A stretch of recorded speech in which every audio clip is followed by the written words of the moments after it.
Iran ಮತ್ತು Israel ನಡುವಿನ ಯುದ್ಧ ತೈಲ ಕೇಂದ್ರಗಳ ಮೇಲೆ ದಾಳಿಗೆ ಕಾರಣವಾಗಿದ್ದು ಇದು ಕೇವಲ ಆರ್ಥಿಕ ನಷ್ಟವಲ್ಲದೆ ಭೀಕರ ಪರಿಸರ ದುರಂತಕ್ಕೆ ನಾಂದಿ ಹಾಡಿದೆ.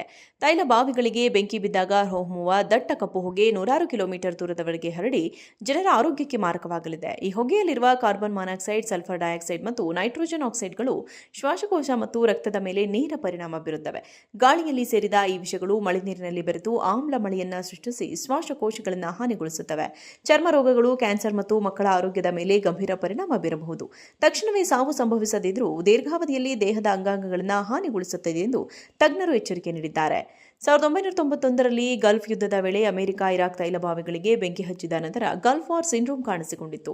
ಅಮೆರಿಕದ ಸಾವಿರಾರು ಸೈನಿಕರು 30 ವರ್ಷಗಳ ನಂತರವೂ ದೀರ್ಘಕಾಲದ ಆಯಾಸ, ನಗರಗಳ ಹಾನಿ, ಕ್ಯಾನ್ಸರ್ನಂತಹ ಸಮಸ್ಯೆಗಳಿಂದ ಬಳಲುತ್ತಿದ್ದಾರೆ. ಇದೀಗ ಇರಾನ್ನ ಬೃಹತ್ ತೈಲ ಸಂಗ್ರಹಾರಗಳ ಮೇಲೆ ದಾಳಿಯಾದರೆ ಈ ದುರಂತ 1991ರ ಗಲ್ಫ್ ಯುದ್ಧಕ್ಕಿಂತ 10 ಪಟ್ಟು ಹೆಚ್ಚು ಅಪಾಯಕಾರಿಯಾಗಬಹುದು ಎಂದು ತಜ್ಞರು ಎಚ್ಚರಿಸಿದ್ದಾರೆ.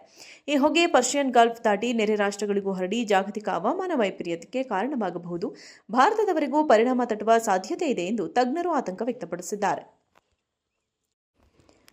ಇರಾನ್ ಮತ್ತು ಇಸ್ರೇಲ್ ನಡುವಿನ ಯುದ್ಧ ತೈಲ ಕೇಂದ್ರಗಳ ಮೇಲೆ ದಾಳಿಗೆ ಕಾರಣವಾಗಿದ್ದು ಇದು ಕೇವಲ ಆರ್ಥಿಕ ನಷ್ಟವಲ್ಲದೆ ಭೀಕರ ಪರಿಸರ ದುರಂತಕ್ಕೆ ನಾಂದಿ ಹಾಡಿದೆ.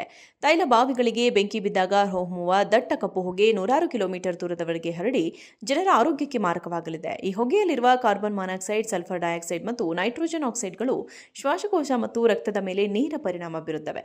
ಗಾಳಿಯಲ್ಲಿ ಸೇರಿದ ಈ ವಿಷಗಳು ಮಳೆನೀರಿನಲ್ಲಿ ಬೆರೆತು ಆಮ್ಲ ಮಳೆಯನ್ನ ಸೃಷ್ಟಿಸಿ ಶ್ವಾಸಕೋಶಗಳನ್ನು ಹಾನಿಗೊಳಿಸುತ್ತವೆ. ಚರ್ಮ ರೋಗಗಳು, ಕ್ಯಾನ್ಸರ್ ಮತ್ತು ಮಕ್ಕಳ ಆರೋಗ್ಯದ ಮೇಲೆ ಗಂಭೀರ ಪರಿಣಾಮ ಬೀರಬಹುದು. ತಕ್ಷಣವೇ ಸಾವು ಸಂಭವಿಸದಿದ್ದರೂ ದೀರ್ಘಾವಧಿಯಲ್ಲಿ ದೇಹದ ಅಂಗಾಂಗಗಳನ್ನು ಹಾನಿಗೊಳಿಸುತ್ತದೆ ಎಂದು ತಜ್ಞರು ಎಚ್ಚರಿಕೆ ನೀಡಿದ್ದಾರೆ. 1991ರಲ್ಲಿ ಗಲ್ಫ್ ಯುದ್ಧದ ವೇಳೆ ಅಮೆರಿಕ ಇರಾಕ್ ತೈಲ ಬಾವಿಗಳಿಗೆ ಬೆಂಕಿ ಹಚ್ಚಿದ ನಂತರ ಗಲ್ಫ್ ವಾರ್ ಸಿಂಡ್ರೋಮ್ ಕಾಣಿಸಿಕೊಂಡಿತ್ತು. ಅಮೆರಿಕದ ಸಾವಿರಾರು ಸೈನಿಕರು 30 ವರ್ಷಗಳ ನಂತರವೂ ದೀರ್ಘಕಾಲದ ಆಯಾಸ, ನಗರಗಳ ಹಾನಿ, ಕ್ಯಾನ್ಸರ್ನಂತಹ ಸಮಸ್ಯೆಗಳಿಂದ ಬಳಲುತ್ತಿದ್ದಾರೆ. ಇದೀಗ ಇರಾನ್ನ ಬೃಹತ್ ತೈಲ ಸಂಗ್ರಹಾರಗಳ ಮೇಲೆ ದಾಳಿಯಾದರೆ ಈ ದುರಂತ 1991ರ ಗಲ್ಫ್ ಯುದ್ಧಕ್ಕಿಂತ 10 ಪಟ್ಟು ಹೆಚ್ಚು ಅಪಾಯಕಾರಿಯಾಗಬಹುದು ಎಂದು ತಜ್ಞರು ಎಚ್ಚರಿಸಿದ್ದಾರೆ.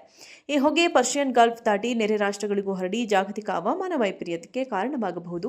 ಭಾರತದವರೆಗೂ ಪರಿಣಾಮ ತಟ್ಟುವ ಸಾಧ್ಯತೆ ಇದೆ ಎಂದು ತಜ್ಞರು ಆತಂಕ ವ್ಯಕ್ತಪಡಿಸಿದ್ದಾರೆ. ಇರಾನ್ ಮತ್ತು ಇಸ್ರೇಲ್ ನಡುವಿನ ಯುದ್ಧ ತೈಲ ಕೇಂದ್ರಗಳ ಮೇಲೆ ದಾಳಿಗೆ ಕಾರಣವಾಗಿದ್ದು ಇದು ಕೇವಲ ಆರ್ಥಿಕ ನಷ್ಟವಲ್ಲದೆ ಭೀಕರ ಪರಿಸರ ದುರಂತಕ್ಕೆ ನಾಂದಿ ಹಾಡಿದೆ. ತೈಲ ಬಾವಿಗಳಿಗೆ ಬೆಂಕಿ ಬಿದ್ದಾಗ ಹೊಮ್ಮುವ ದಟ್ಟ ಕಪ್ಪು ಹೊಗೆ ನೂರಾರು ಕಿಲೋಮೀಟರ್ ದೂರದವರೆಗೆ ಹರಡಿ ಜನರ ಆರೋಗ್ಯಕ್ಕೆ ಮಾರಕವಾಗಲಿದೆ. ಈ ಹೊಗೆಯಲ್ಲಿರುವ ಕಾರ್ಬನ್ ಮಾನಾಕ್ಸೈಡ್, ಸಲ್ಫರ್ ಡೈಆಕ್ಸೈಡ್ ಮತ್ತು ನೈಟ್ರೋಜನ್ ಆಕ್ಸೈಡ್ಗಳು ಶ್ವಾಸಕೋಶ ಮತ್ತು ರಕ್ತದ ಮೇಲೆ ನೇರ ಪರಿಣಾಮ ಬೀರುತ್ತವೆ. ಗಾಳಿಯಲ್ಲಿ ಸೇರಿದ ಈ ವಿಷಗಳು ಮಳೆನೀರಿನಲ್ಲಿ ಬೆರೆತು ಆಮ್ಲ ಮಳೆಯನ್ನ ಸೃಷ್ಟಿಸಿ ಶ್ವಾಸಕೋಶಗಳನ್ನು ಹಾನಿಗೊಳಿಸುತ್ತವೆ. ಚರ್ಮ ರೋಗಗಳು, ಕ್ಯಾನ್ಸರ್ ಮತ್ತು ಮಕ್ಕಳ ಆರೋಗ್ಯದ ಮೇಲೆ ಗಂಭೀರ ಪರಿಣಾಮ ಬೀರಬಹುದು. ತಕ್ಷಣವೇ ಸಾವು ಸಂಭವಿಸದಿದ್ದರೂ ದೀರ್ಘಾವಧಿಯಲ್ಲಿ ದೇಹದ ಅಂಗಾಂಗಗಳನ್ನು ಹಾನಿಗೊಳಿಸುತ್ತದೆ ಎಂದು ತಜ್ಞರು ಎಚ್ಚರಿಕೆ ನೀಡಿದ್ದಾರೆ. 1991ರಲ್ಲಿ ಗಲ್ಫ್ ಯುದ್ಧದ ವೇಳೆ ಅಮೆರಿಕ ಇರಾಕ್ ತೈಲ ಬಾವಿಗಳಿಗೆ ಬೆಂಕಿ ಹಚ್ಚಿದ ನಂತರ ಗಲ್ಫ್ ವಾರ್ ಸಿಂಡ್ರೋಮ್ ಕಾಣಿಸಿಕೊಂಡಿತ್ತು.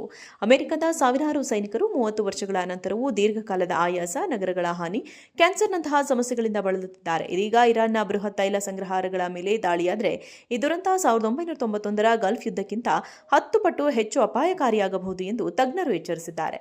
ಈ ಹೊಗೆ ಪರ್ಷಿಯನ್ ಗಲ್ಫ್ ದಾಟಿ ನೆರೆ ರಾಷ್ಟ್ರಗಳಿಗೂ ಹರಡಿ ಜಾಗತಿಕ ಹವಾಮಾನ ವೈಪರೀತ್ಯಕ್ಕೆ ಕಾರಣವಾಗಬಹುದು. ಭಾರತದವರೆಗೂ ಪರಿಣಾಮ ತಟ್ಟುವ ಸಾಧ್ಯತೆ ಇದೆ ಎಂದು ತಜ್ಞರು ಆತಂಕ ವ್ಯಕ್ತಪಡಿಸಿದ್ದಾರೆ.